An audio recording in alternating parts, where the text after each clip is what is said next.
할렐루야! 오늘은 세종을, 내일은 대한민국과 온 땅에 전도와 선교의 사명을 감당하는 세종순복음 드림교회입니다. 하나님의 사랑과 은혜가 치유와 응답이 있는 성령 충만한 교회입니다. 구독과 중보기도로 드림가족이 되어보세요. 오늘도 주 안에서 참 좋은 날입니다. 오늘 전 여러분과 함께 로마서 15장 14절 이하인 말씀을 가지고 공부를 하겠습니다. 14절 다 같이 읽겠습니다. 내 형제들아, 너희가 스스로 선함이 가득하고 모든 지식이 차서 능히 서로 구원하는 자임을 나도 확신하노라. 대단히 큰 칭찬입니다. 바울 선생께서 이 고린도에서 로마서를 적으면서 이 로마 사람들을 마음속에 기억하고 크게 칭찬한 것입니다. 내 형제들아, 로마에 있는 성도들을 보고 말한 것입니다. 로마에 있는 성도들은 바울이 직접 전도해서 교회를 세운 것은 아닙니다. 바울은 아직까지 로마로 가지 않았습니다. 그러나 다른 여러 평신도와 주의 종들이 그 당시 세계의 중심이었던 로마의 수도 로마에서 복음을 전개해서 교회가 이루어졌었습니다. 이렇기 때문에 바울 선생은 그들에게 편지에 내 형제들아, 너희가 스스로 누가 강제를 해서 한 것이 아니고 자원하는 마음으로 스스로 간절히 사원해서 선하게 되고 지식이 가득 차게 되어서 서로 원하는 자가 된 것을 보고 확신하고 감사를 드리는 것입니다. 여러분, 선함이 가득하다는 것 참으로 좋습니다. 사람은 태어날 때부터 선하게 태어나지 않았습니다. 아담과 하와가 타락한 이후로 인생은 어머니 뱃속에서부터 죄 중에 잉태되고 죄 중에서 태어납니다. 그래서 성경에 보면 어릴 때부터 사람들은 악하다고, 노아 홍수 이후에 하나님께서 인생을 평해서 말했습니다. 어릴 때부터 악하다. 벌써 악은 어릴 때부터 사람의 마음속에 씨가 심어져 있어요. 어린아이가 순진무구하다고 말하지만 실제로 그렇지가 않습니다. 어린아이 속에서부터 벌써 악이 자라고 있어서 어릴 때부터 안 가르쳐 주어도 거짓말하고 시기하고 질투하고 그렇게 합니다. 어린아이들 거짓말하는 건 맹랑하게 거짓말하거든요. 안 가르쳐 줘도 그건 할 줄 알아요. 벌써 악이 그 속에 박혀 있는 것입니다. 성경에는 사람은 태어날 때부터 벌써 악하다고 말하고 있는 것입니다. 그런 악한 마음을 가진 사람이 예수 그리스도를 구주로 모시고 거듭나서 성령이 들어와서 그 마음속에 변화를 일으켜서 선하게 되는 것입니다. 물론 태어날 때부터 악의 세력보다 선의 세력이 강한 사람이 있어요. 왜냐하면 사람은 태어날 때부터 짐승과 달라서 양심을 가지고 태어납니다. 이 양심이 강한 사람도 있고 양심이 화인 맞아서 감각이 무감각하게 된 사람도 있습니다만 양심이 없는 사람은 없습니다. 그것이 깨끗한 양심이든 착한 양심이든 더러운 양심이든 화인 맞은 양심이든 사람은 이미 양심을 가지고 태어나요. 태어날 때부터. 이 동물들은 양심이 없지만 사람은 양심이 있기 때문에 자기 행동에 대해서 마음속에 언제나 심판을 베풀고 있습니다. 마음속에 너는 이거 잘했다, 너는 못했다, 너는 이것은 정말 악하다, 너는 이것은 차고 선하다. 스스로 마음속에 재판관이 앉아 있어가지고서 끊임없이 자기를 재판하는 것입니다. 그 양심의 소리를 듣고 거기에 순복하는 사람은 선한 사람이 되는 것이고, 그 양심의 소리가 와도 그를 무시해버리고 짓밟아버리고 자기의 탐욕대로 행하는 사람은 악한 사람이 되는 것입니다. 그런데 우리가 예수를 믿고 나면 하나님의 성령이 오셔서 이 양심을 굉장히 활성화시키는 것입니다. 하나님의 성령이 양심에 들어와서 양심이 더 활성화되고 힘있게 만들어주시고 예수 그리스도의 보혈로 악의 뿌리를 뽑고 선이 강하게 그렇게 만들어주는 것입니다. 그렇기 때문에 여러분, 예수 믿지 않은 사회에도 양심이 강한 사람은 선한 삶을 삽니다. 선하고 착하게 살아요. 그리고 양심이 소리가 약해진 사람은 추하고 악하게 삽니다. 양심의 소리가 강하고 그 음성에 귀를 기울이고 그를 따라 언제나 통회하고 잡아가며 깨어진 삶을 사는 그런 착하고 선한 사람은 굉장히 보배로운 사람입니다. 이 세상에 살면서 여러분, 착하고 선한 사람을 만나서 산다는 것은 너무나 큰 행복이고, 악하고 죄 많은 사람과 함께 어울려 산다는 것은 굉장히 불행한 사람이에요. 이 세상에 여러분, 가장 겁나는 자가 누군지 압니까? 사자나 범이 아니라 사람입니다. 사람이 가장 무서워요. 그러므로 여러분, 우리가 크리스찬 중에라도 예수를 믿고 주를 섬긴다고 하면서도 양심의 소리를 짓밟아버리고 사는 사람 많습니다. 입술로는 주여 주여 하고 기도는 하죠. 왜? 자기 탐욕이 있으니까 욕심을 가지고서 탐욕을 이루어 달라고 부르짖어 기도하죠. 구하여도 얻지 못하면 정욕으로 설리고 잘못 구함이라.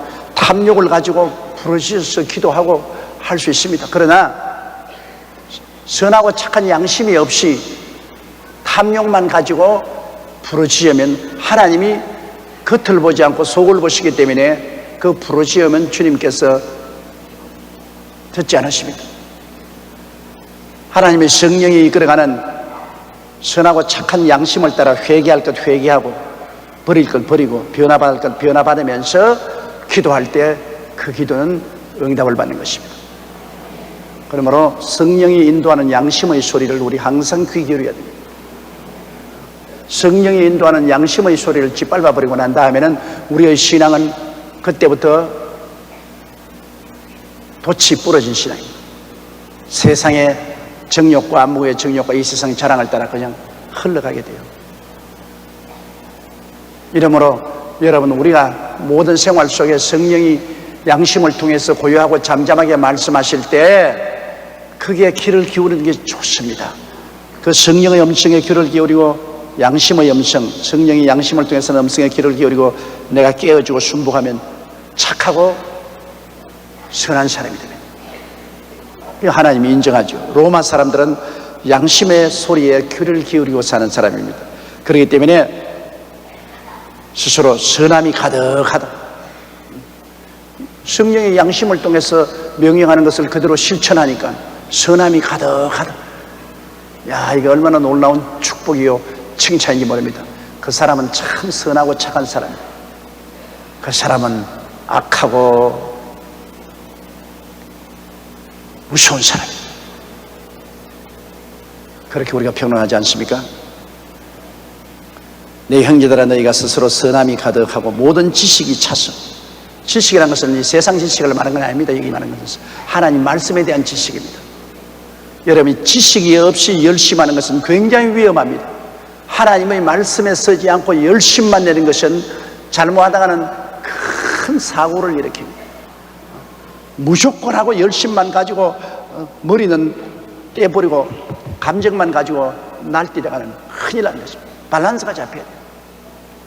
지식만 있고 뜨거운 열정이 없으면 이거는 냉장고가 되고, 열정만 있고 지식이 없으면 이거는 산불이 되고, 산불이 막 태우잖아요. 막 태우고 아니면 정신은.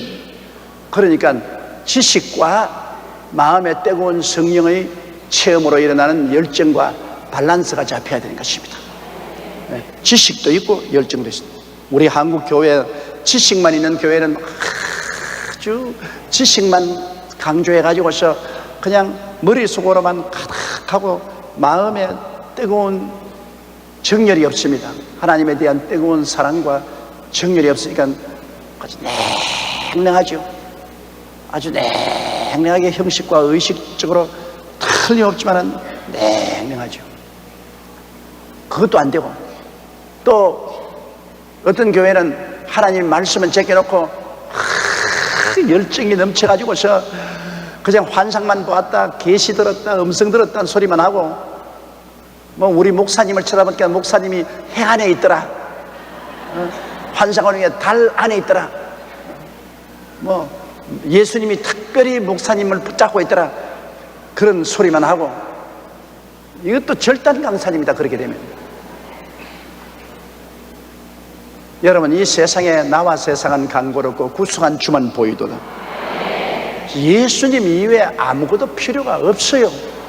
예수님 이외에 뭐가 필요합니까? 목사, 그가 빌리그람이든 그가 조용기든 누구든 예수 그리스도를 시기는 머슴이요 일꾼인데, 머슴과 일꾼이 어깨에 힘주고 목을 빼내고 흔들면 그건 완전히 미친놈입니다.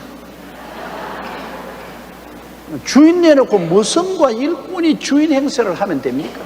머슴과 주인은 끝까지, 머슴과 일꾼은 끝까지 일하고 난 다음에도 주인을 섬길 때 나는 무익한 종입니다, 그렇게 해야지. 머슴이 큰 소리 하면 안 돼요. 일꾼이 큰 소리 하면 안 돼요. 주인이 위대해요. 우리 주 대신 예수님이 위대하시지, 예수님 이외에 여러분 인간이 자랑하면 안 되죠. 그러므로 로마에 있는 교인들은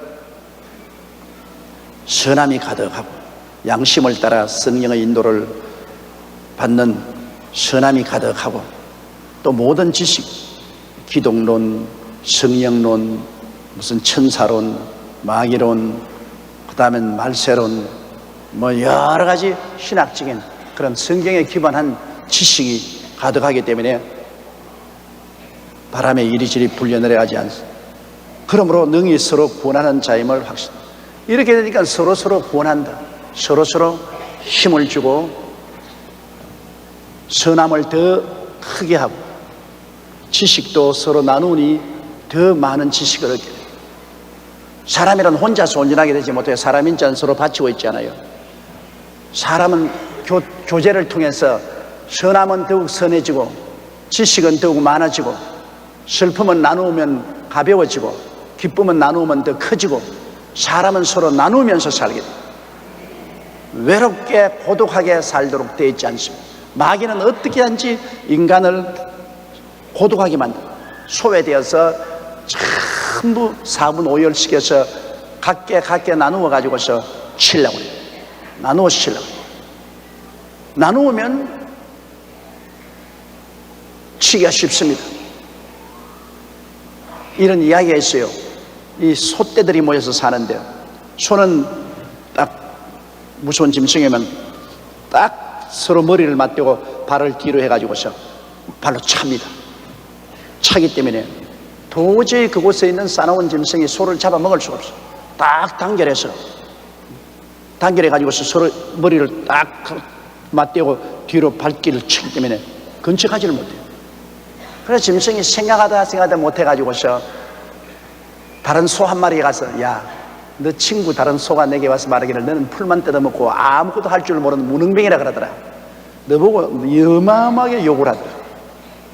그러고 난 다음 또 그 다른 소에 가서, 야, 저 소가 너 보고 말하기를 너는 아무런 힘도 없고 능도 없고 너 같은 것은 아주 빌어먹는 소라 그러더라. 서로 싸움을 붙였어. 그러니까 이 소들이 서로 붕괴해서 짐승이 오니까 딱 모여야 되는데, 서로 미워하는 놈은 안 모이고 따로 가요. 흩어져요. 힘이 흩어졌어요. 그러니까 싸나운 짐승이 얼씨구나 좋다고 흩어진 놈, 요놈 잡아먹고 저놈 잡아먹고 요놈 잡아먹고 나중에 뼈다귀밖에 남지 않았다고 그랬습니다. 마귀는 오면 언제나 갈라쓰게 하는 겁니다. 가족도 갈라쓰게 하고, 교회도 갈라지게 하고, 사회도 갈라지게 합니다. 우리 한국 사회의 오늘날 슬픔은 한국 사회의 모든 것이 갈라집니다.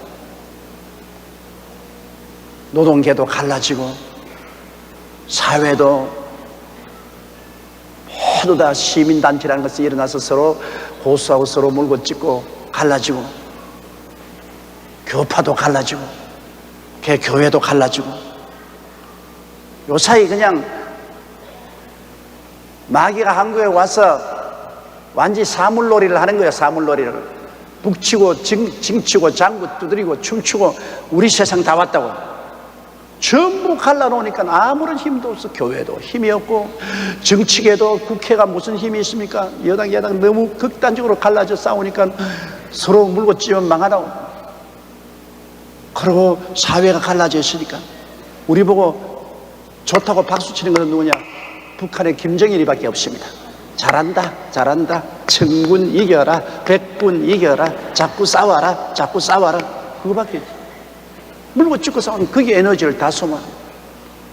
하나로 단합하고 통일해서 힘을 합치면 어마어마한 힘이 나타날 수 있는데, 우리가 이렇게 분열해서 마음이 하나가 되지 못하니까 일본 사람들조차 우리를 무시해가지고 있어. 역사 왜곡을 하고 자기 마음대로 역사를 해석하고, 그러고도 큰 소리 안, 우리를 얕잡고 하면서. 이승만 박사가 늘 말한 것처럼 단결하면 살고 흩어지면 망한다고 하는 것처럼, 그게 마귀가 하는 짓. 언제나 찢어서 외롭게 만드는 거예요. 인간이 서로 단합하지 못하고 외로워지면 삶의 기쁨을 잃어버립니다. 사람은 서로 함께 어울려서 삶으로 기쁨을 창조하는데, 그거 다 흩어버리면 기쁨을 잃어버리지 않습니다.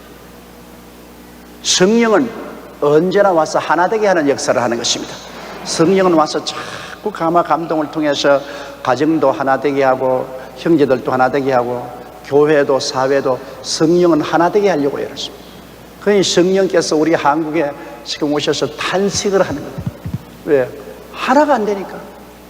4분 5열이 되니까 성령이 탄식하지 않겠습니다. 이러므로 우리가 확실히 알아야 될 것은, 최선을 다해서 우리는 서로 용납하고 손을 잡고 함께 살려고 발부둥을 쳐야 됩니다. 왜냐하면 용서하고 하나가 되어서 살 수 없도록 하는 마귀가 있기 때문에 쉽지가 않습니다. 마귀가 끊임없이 와서 우리를 분열시키고 있으니까 그 힘이 굉장한 힘입니다. 그 힘이 있음에도 불구하고 그거를 물리치고 성령님을 인정하고 환영하고 모시드리고 의지하고 성령의 손을 잡고 하나로 뭉치려고 노력을 하고 하나로 합치려고 하는 이런 운동을 전개하는 것은 하나의 굉장한 노력이 아니고는 안 됩니다. 가만히 있어서 여러분 하나 되는 운동은 일어나지 않습니다. 마귀의 분열에 대한 저항을 해가면서, 분열이 있을 때 언제나 그리스도 안에서 성령으로 용서하고 하나 되려고 하는 기도와 노력이 있어야 하나 되는 운동이 일어나게 되는 것입니다. 서로 하나 되어서 서로 권면하고 격려하고 힘을 주고 합치면은 강한 자는 더 강해지고, 약한 자는 강한 자의 손을 잡고 힘을 얻게 되고 다 잘 살게 돼요. 합치면 다 잘 살게 되고, 헤어지면 다 못 살게 되는 것입니다. 그냥 계속 율법을 가지고서 칼로서 짜개고 찌르기 시작하면은 거기에는 아픔과 적대 감정만 있지 하나 되게 하는 일이 일어나지 않습니다. 참으로 힘든 일이지만은 예수님의 십자가를 바라보십시오. 하나님께서는 죄를 짓고 불의하고 추악하고 버림을 받아야 마땅한 우리들을 위해서 예수님이 대신 십자가를 걸머지고 용서를 했습니다. 하나님의 용서의 선언이라는 것은 너무나 엄청납니다. 나는 내 자신을 생각해 볼 때 용서받을 수 없는 죄인입니다. 내가 일생을 살아오면서 걸음마다 자국마다 보이는 것은 죄밖에 없어요. 용서받을 수 없습니다. 그런데도 불구하고 하나님이 십자가에서 나를 보고 용서를 선언했습니다. 예수 그리스도를 통해서 용서를 선언했습니다. 이거는 전율적인 것입니다. 하나님이 그렇게 나를 죄를 지었음에도 불구하고 못났음에도 불구하고 버림을 받아야 마땅함에도 불구하고 용서해 주시기 때문에 하나님 앞에 나와서 화해가 이루어지는 것입니다. 아버지하고 화해. 하나님께서 계속해서 무시무시한 심판으로 막 내리치면은 그거는 하나님 앞에서 도망치고 절망하는 길밖에 없지 화해와 찬양이 있을 수가 없죠. 그 어마어마한 용서 선언을 통해서 내가 예수 그리스도를 통해서 하나님께 용서를 받고 나니까 나도 나를 용서할 수 있어요. 내가 내 양심이 나를 용서하지 못한 일들이 많잖아요. 내가 주님께 용서를 받고 나니까 그 용서의 빛 속에서 내 양심이 나를 용서하고, 나의 과거, 나의 현재를 용서하고, 그러니 내 인격이 내가 나와 화합하게 돼, 화목하게 돼. 내가 그리스도를 통해서 하나님과 화해하게 돼. 그 화해의 성령이 역사하는. 그래서 천국이 이루어지는 것이죠.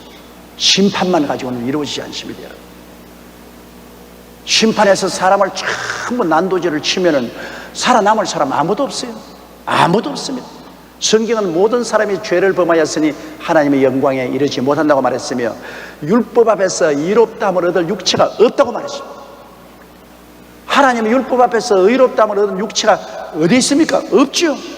그러니 하나님이 율법의 자를 가지고서 여러분 척척 죄하면 모조리 다 사형감이요, 모조리 사형감이요, 지옥감이요.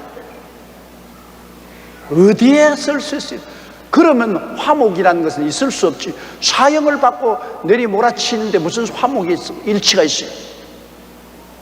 그러나 십자가에서 예수님이 죄 없는 자가 죄 있는 우리를 대신해서 몸을 찢고 피 흘려서 그 전능한 하나님이 아주 무능한 하나님처럼 되어서 힘없이 우리 위해서 고난당하시고 우리 죄를 다 청산합니다. 수고하고 무거운 짐진 자들은 다 내게로 오라, 내가 너를 쉬게 하리라. 얼마나 감격적입니까? 그리고 하나님은 예수 그리스도를 통해서 용서를 선포해요. 너를 용서한다, 너를 용서한다. 그러므로 나와 화해하자. 이 큰 하나님의 초청에 여러분 응하지 않은 건 그건 정말로 버림받은 사람입니다. 예수를 통해서 우리가 전부 여지를 손들고 옵니다.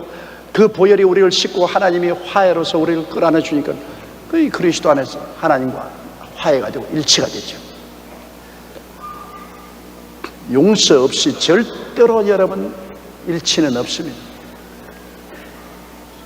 최소한도의 율법을 사용하고 최대한도의 용서를 사용해야 되는 것입니다.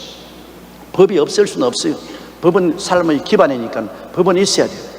나 법을 크게 사용하면 4분 5열 되고 맙니다. 법은 최소한도로 사용하고 용서는 최대한대로 사용해야 되는 것입니다. 그렇게 하면 화해가 있을 수가 있는 것입니다. 화목이 있을 수 있는 것입니다. 이게 바로 하나님이 하신 역사인 것입니다. 이것이 하나님이 십계명이 있지요. 최소한도 십계명이 있습니다. 그러나 용서는 십자가에서 한이 없습니다. 그러므로 여러분의 삶 속에서도 여러분 집안에서 부부간이라도 부모 자식간에 이웃간이라도 여러분 법은 최소한도로 사용하고 용서는 최대한도로 사용하십시오. 그러면 화해가 있습니다. 자꾸 사사건건이 법으로 따지면 분열과 적대 감정만 생깁니다.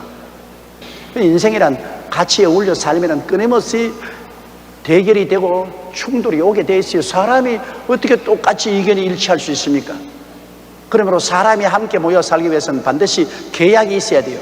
그 계약이 법입니다. 최소한도의 계약에 최대한도의 용서를 가지고서 하면 화합과 사랑을 가지고 살아갈 수가 있는 것입니다.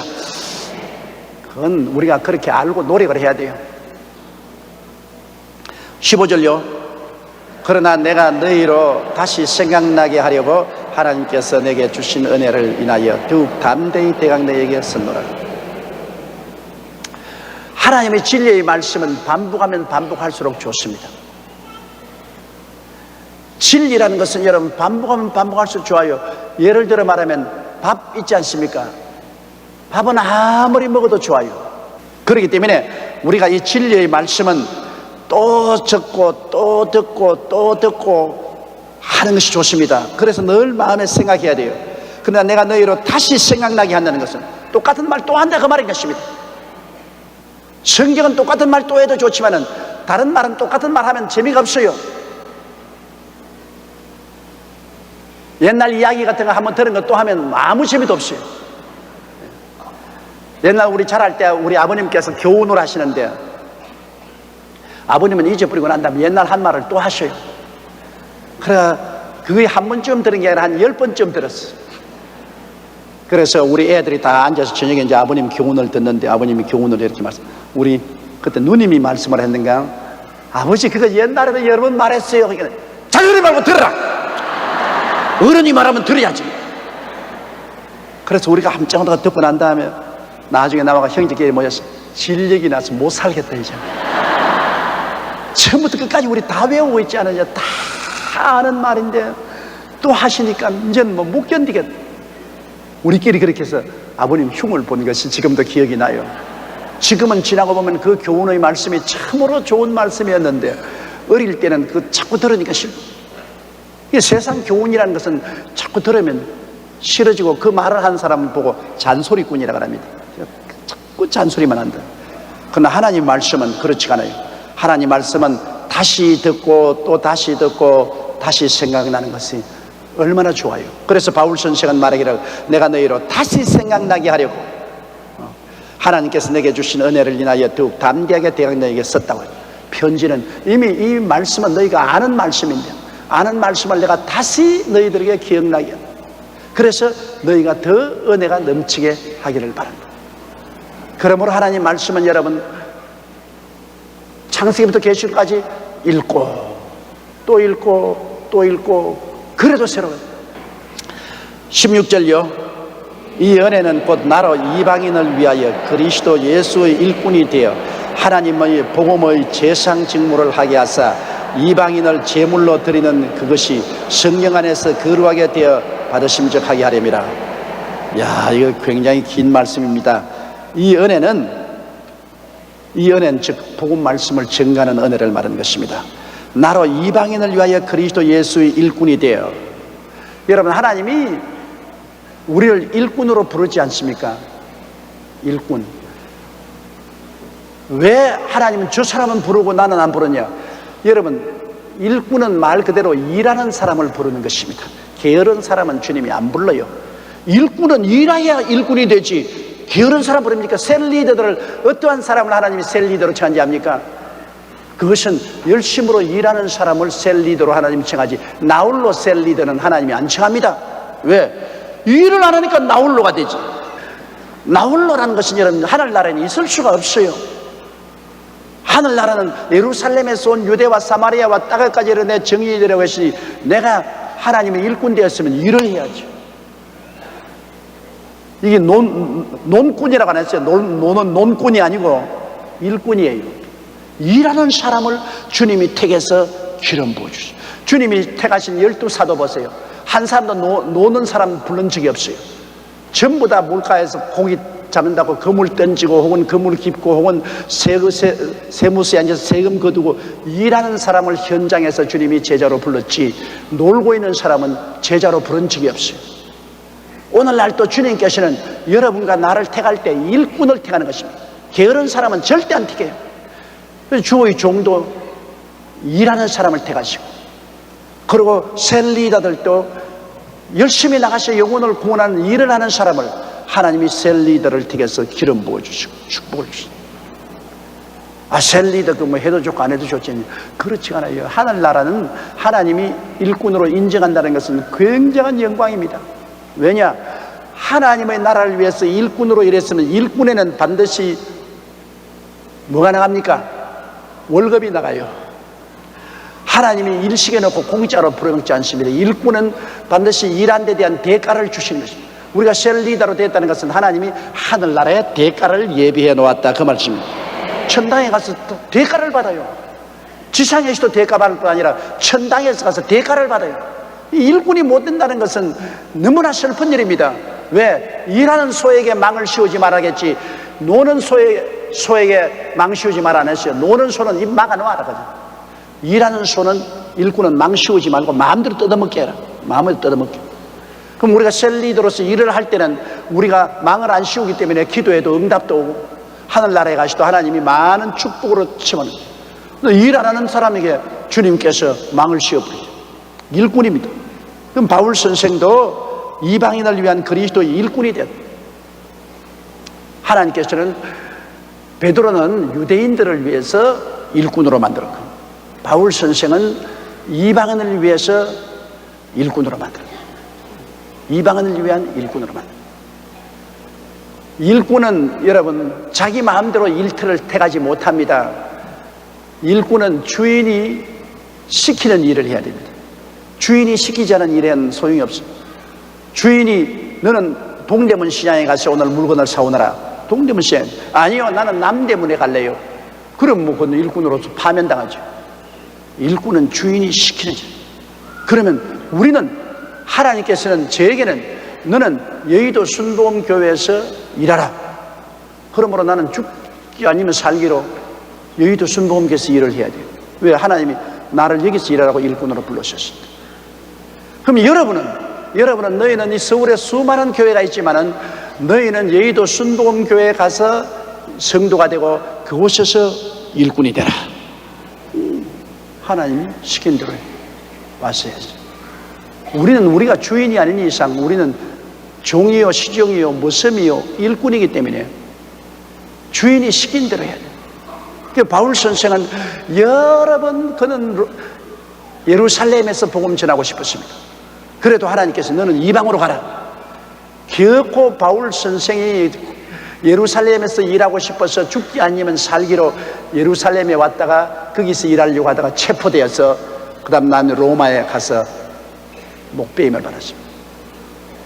예루살렘에 오지 않고 그냥 이방에만 있었으면 바울 선생은 더 오래오래 사시면서 더 많은 일을 하셨을 거예요.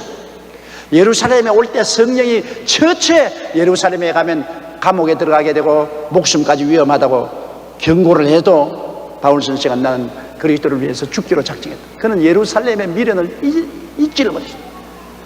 결국 예루살렘에 하나님이 가지 말라고 자꾸 하시는데도 불구하고 예루살렘에 고집을 부리고 와서 체포되어서 로마에 가서 참수형을 당했어요. 일꾼은 여러분 주인이 시키는 대로 가야 돼요.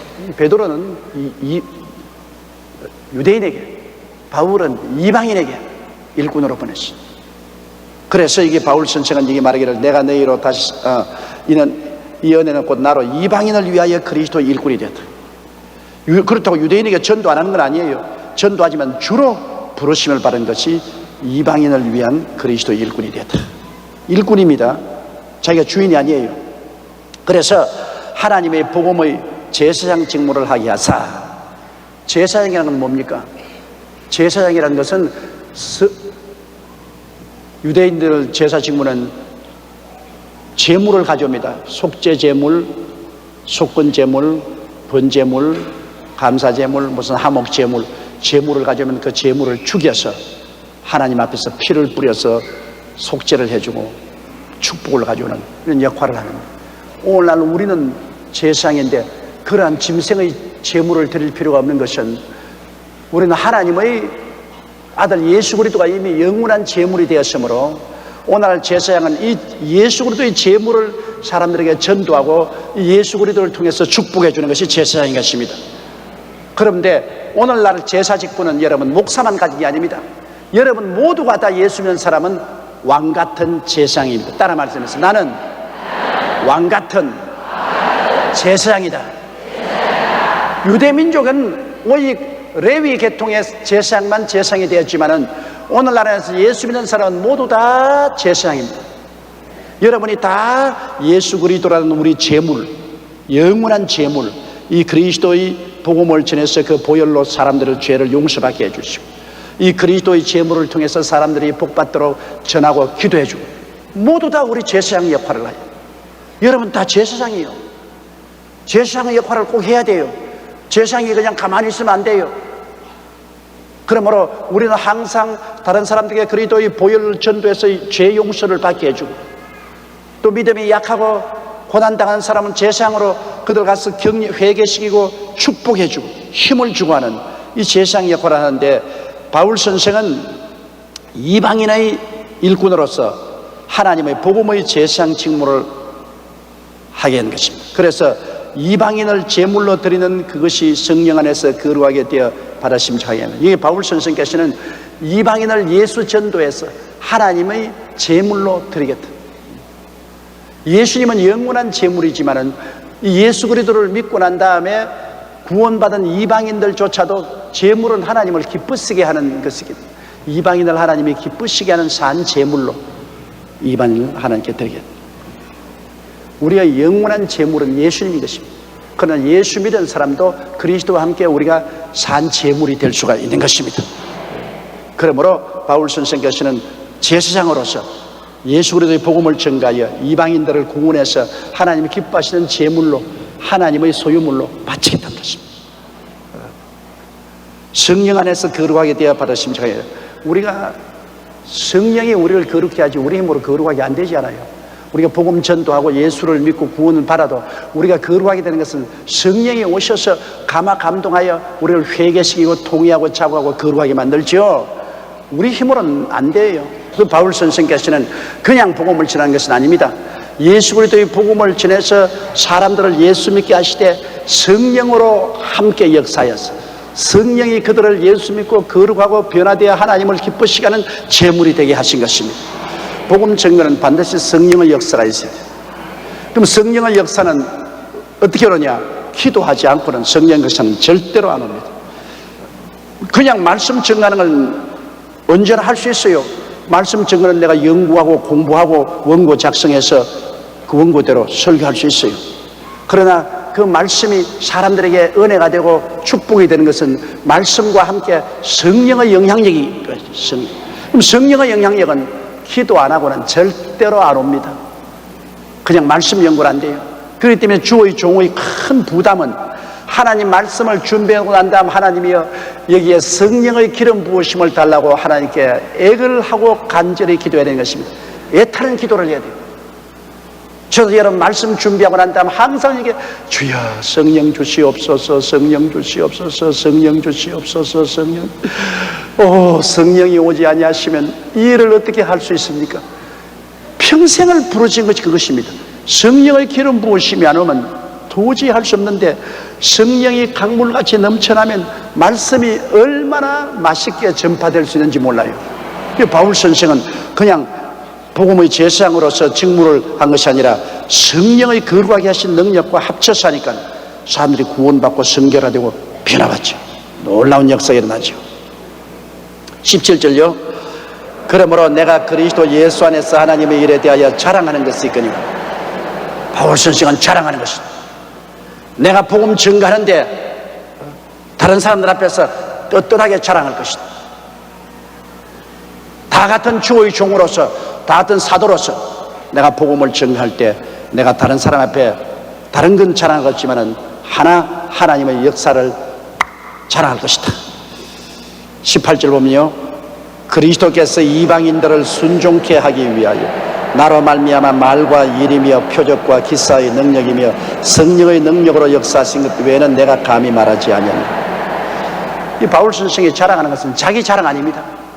자기의 목회 생활을 통해서 그리스도의 기적이 나타난 것을 자랑한다.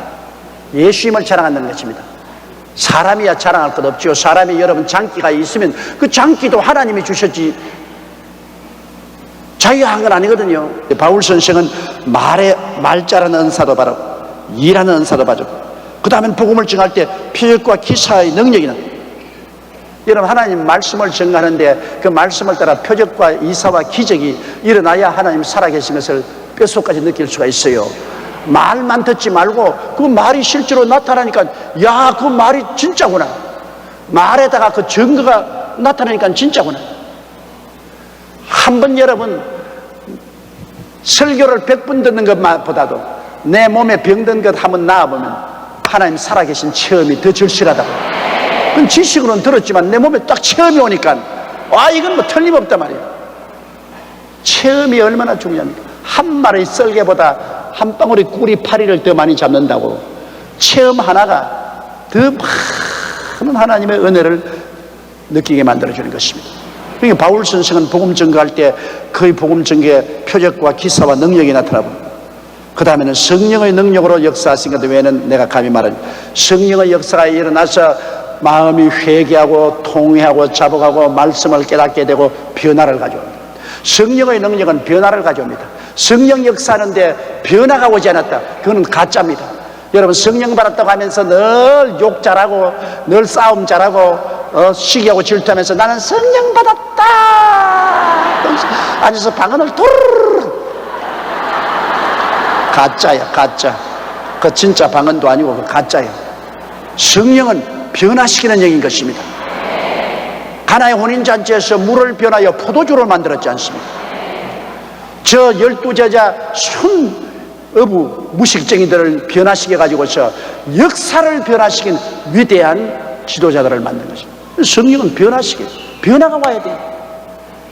그래서 바울 선생이 복음을 증할 때는 성령의 역사가 나타나서 변화가 다가왔어요. 교회 아무리 왔다 갔다 해도 전혀 옛날이나 오늘이나 변화 안 받으면 그건 성령의 역사가 없는 것입니다. 나는 옛날에 범일동 시장에서 우리 어머님이 장사를 하시는데 거기에 시장 바닥에 닿는 예수 믿는 아주머니가 있어요. 가는 것마다 전도하고 막 까르르 잘 웃고 내가 지금도 눈에 보는 것 같습니다. 그런데 시장에 싸움이 났다면 언제나 그 아주머니가 싸움을 해요. 막 시장에 떠들고 막 시장에 싸움을 하고 막 손님하고 멱살 잡고 땡긴다는 그 아주머니예요. 그러면 그가 그렇게 교회 나간다고 선전을 하고 사람들을 예수 믿으러 하면서 내내 싸움꾼으로서 싸움하고 와 욕 잘하대. 좌우간 욕도 은사야. 그 보통 사람은 그렇게 욕을 못해. 막 입 한번 열었다면 막 욕이 나오는데 막 이 팔도강산 욕은 다 나오는 거야. 그래서 나는 그때 예수를 안 믿을 때인데 어릴 때 늘 내가 생각하기를 예수 믿는 것하고 일반 생활하고는 틀리는 거구나. 예수는 교회에서만 믿는 것이고 그 다음 밖에 나와서는 안 믿는 것이로구나. 난 그렇게 생각했다고. 그럼 예수 믿는 것은 교회에 가서 게임하는 같은 그런 건 줄 알았습니다. 교회에 가서 그저 취미에 맞게 노래 부르고 뭐 설교 듣고 뭐 게임하는 것이고 밖에 나오면 여전히 똑같구나 그렇게 생각했는데 그게 말하면 성령의 역사가 없이 그 습관적으로 믿었기 때문에 변화가 났어요. 변화가 났어요. 성령이 오면은 여러분 양심을 통해서 성령이 자꾸 말씀하시기 때문에 별 도리 없이 변화를 받게 되는 것입니다. 성령이 오시면 말씀의 은사도 주시고 일의 은사도 주시고 표적과 기사도 주시고 성령으로 변화시키는 역사는 바울 선생의 목회에는 이것이 다 나타났어요. 말의 은사, 일의 은사, 표적과 기사의 은사, 성령으로 변화시키는 은사 이게 다 나타나서 이것은 자랑한다고 그랬습니다. 나의 목회 하나님이 이렇게 은사를 그렇기 때문에 바울 선생이 가는 곳마다 이방인의 교회가 튼튼히 있었습니다. 그리고 바울 선생이 증거한 이 복음 사역이 이방에서 로마를 거꾸로 들이고 오늘날 그리스도의 복음이 온 천하에 전파돼요. 그건 바울이 이와 같은 말씀과 역사와 기적과 성령의 은사가 따르는 이런 사역을 했기 때문에 하나님의 역사가 일어나게 되고 온 세계가 복음으로 가득하게 된 것이겠습니다. 그러면 바울은 이런 하나님의 역사가 일어난 것 이외에는 내가 감히 자랑하지 않는다고 말하셨습니다. 자, 오늘 우리 여기까지만 공부하고 우리도 성령님이 도와주셔서 변화받게 하여 주시옵소서. 여러분의 생애 속에 다 은사가 있습니다. 내 은사를 살려서 하늘나라 위해서 일하게 하여 주시옵소서. 여러분 은사 없는 사람 없어요. 천불생 무록지인이요 지불생 무명지초란 옛말이 있습니다. 하늘나라에는 녹이 없는 사람 만든 지기 없고 땅 위에는 이름 없는 풀이 없다고. 여러분 모두 다 하나님이 내실 때는 은사를 주셨어요.